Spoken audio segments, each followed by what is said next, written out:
গাজীপুরের টঙ্গীতে মহান মে দিবস পালিত হয়েছে। বুধবার দুপুরে শ্রম ও কর্মসংস্থান মন্ত্রণালয়ের অধীন শ্রম অধিদপ্তরের শিল্প সম্পর্ক শিক্ষায়তনে এই দিবস উপলক্ষে র্যালি ও আলোচনার সভার আয়োজন করা হয়।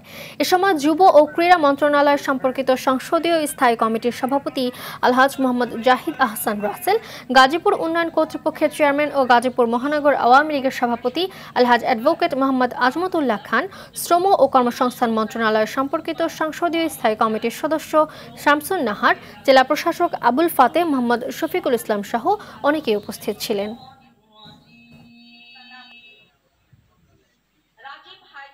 জাতির পিতা বঙ্গবন্ধু শেখ মুজিবুর রহমানের ডাকে 1971 সালে 30 লক্ষ মানুষ যুদ্ধে ঝাঁপিয়ে পড়ে এই দেশকে এই লাল সবুজের পতাকা আমাদের উপহার দিয়েছে। আজকে আমরা স্বাধীন দেশের নাগরিক। শ্রম কর্মসংস্থান মন্ত্রণালয় এদেশের শিল্পক্ষেত্রে এদেশের শ্রমিক মালিকের স্বার্থে নিরলস কাজ করে চলেছে। আজকে এই সরকারকে বলা হয় শ্রম বান্ধব, শ্রমিক বান্ধব সরকার। এটি শুধু স্লোগান নয়, এই জন্য এই সরকারকে শ্রম বান্ধব সরকার বলা হয়।